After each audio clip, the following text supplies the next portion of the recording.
एग्रीगो academy में one step solution for all your study needs.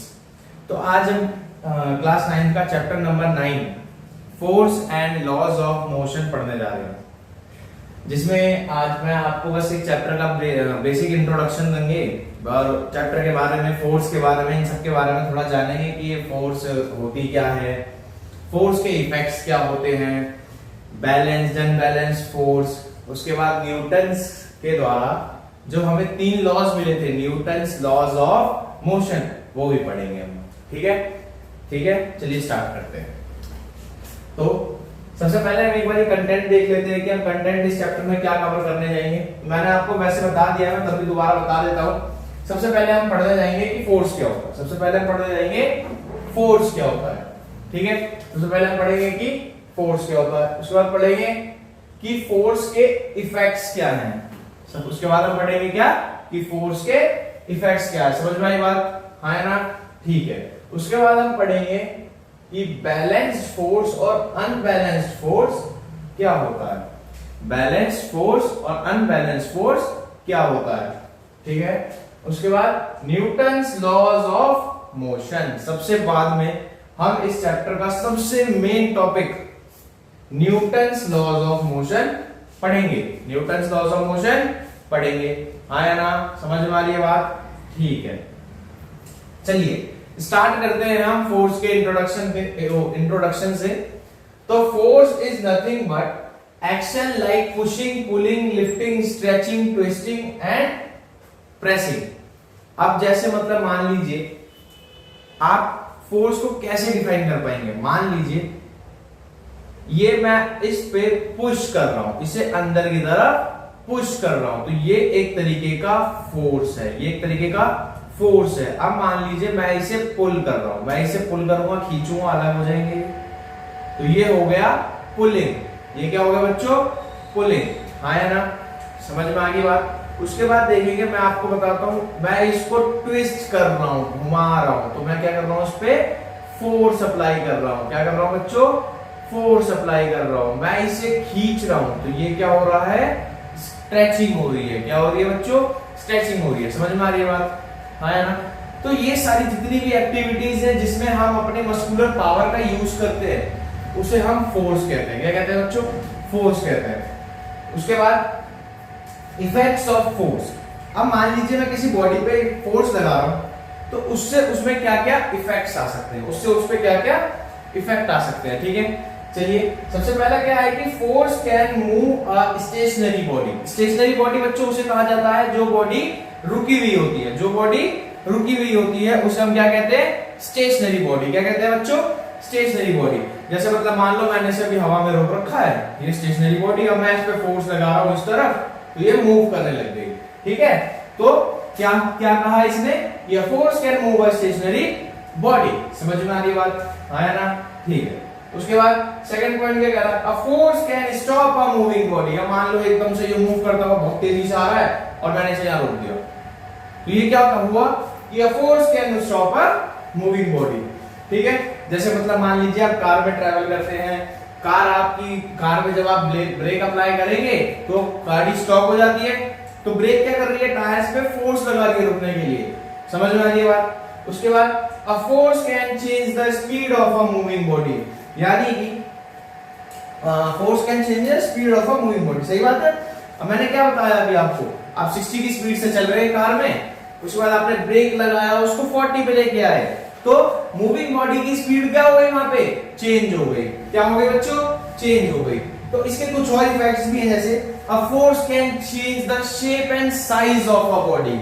हाँ या ना? जैसे मतलब मैं आपको सबसे अच्छा एग्जांपल बताऊं, एक रबड़ बैंड। रबड़ बैंड को जब हम स्ट्रेच करते हैं, रबर बैंड को जब हम स्ट्रेच करते हैं तो वो इलोंगेट हो जाता है, फैल जाता है, बड़ा हो जाता है। फिर लेकिन जब हम उसको छोड़ देते हैं तो अपना दोबारा शेप रीगेन कर लेता है। तो यानी रबर बैंड में स्ट्रेचिंग भी होती है और शेप भी चेंज हो जाता है, उसका लेंथ भी बढ़ जाती है। हाँ या ना? तो ये सारी चीजें किसके वजह से आ रही हैं? इफेक्ट्स ऑफ फोर्स के वजह से। किसके वजह से बच्चों? इफेक्ट्स ऑफ फोर्स के वजह से। समझ में आ रही है बात? ठीक है, हाँ या ना? चलो बहुत बढ़िया। जिसको नहीं आ रही हो यार कोई, मतलब अगर आपको लगता है कि मेरी कुछ प्रीवियस वीडियोस में कुछ सुधार करने की जरूरत है, या फिर मैं कहूँ कि कोई डाउट आ रहा है आप लोगों को, तो आप मुझसे कनेक्ट कर सकते हैं। ब्रिवो अकेडमी पेज है हमारा इंस्टाग्राम पे, फेसबुक पे, कमेंट्स बॉक्स में शेयर करके, लाइक करके आप हमसे कनेक्ट कर सकते हैं। ठीक है, चलिए बहुत बढ़िया। इतनी चीजें आपको मैं समझता हूँ समझ आ गई होगी। आप साथ ही साथ नोट भी करते रहिएगा। अगर आप नोट करते रहेंगे तो इससे क्या होगा कि आपकी प्रैक्टिस होती रहेगी। आप ऐसे खाली नहीं बैठे हैं, खाली बैठे बैठे बच्चों को यूट्यूब वीडियोस देखते हुए नींद आ जाती है, हाँ ना। तो इसके बाद आता है balanced and unbalanced force. Balanced and unbalanced force. बच्चों बैलेंस कैसे कहेंगे आप? जैसे मतलब मान लो मैं अभी एक टांग पे खड़ा हो गया तो मैं क्या बैलेंस हूं? नहीं हूं ना। मेरा सारा फोर्स किस तरफ लग रहा है? इस तरफ लग रहा है। और ये वाली जो मेरी टांग है ये भी तो मुझे इस तरफ खींच रही है ना। तो यानी अब जब मैं अगर मैं इसको टांग को नीचे नहीं रखूंगा, मैं अपने पैर को नीचे नहीं रखूंगा तो मैं गिर जाऊंगा, हाँ या ना। तो यानी अगर मुझे फोर्स को बैलेंस करना है तो दोनों तरफ इक्वल होना चाहिए। दोनों तरफ मेरी दोनों पैरों में, मेरे दोनों लेग्स में फोर्स इक्वल लगना चाहिए, हाँ या ना। समझ में आ रही है बात? वैसे ही अब ये एक बॉक्स है, इसमें चारों डायरेक्शन से यानी हर डायरेक्शन से इक्वल फोर्स लग रहा है। यहां से भी F ही लग रहा है, यहां से भी F ही लग रहा है, ये F लग रहा है, ये भी F लग रहा है। मान लो कि सारी F1 है, ये भी F1 का फोर्स लग रहा है, ये भी F1, ये भी F1। हर जगह से जब इक्वल फोर्स लगेगा तो क्या ये बॉडी मूव होगी? क्या ये बॉडी मूव होगी? नहीं होगी। नहीं होगी तो इसमें फोर्स क्या लग रहा है? F नेट, यानी टोटल फोर्स इसमें क्या लग रहा है? जीरो। टोटल फोर्स क्या लग रहा है? जीरो। तो इसी को हम बैलेंस्ड फोर्स कहते हैं। क्या कहते हैं बच्चों? बैलेंस्ड फोर्स कहते हैं। ठीक है, तो balanced force if the resultant of all the force acting on a body is zero, the force are called balanced force. The force are called balanced force. हाँ या ना? समझ में आ रही है बात? समझ में आ रही है बात? बहुत बढ़िया। ठीक है, तो जैसे बैलेंस्ड फोर्स होता है उसका ही उल्टा क्या है? Unbalanced force.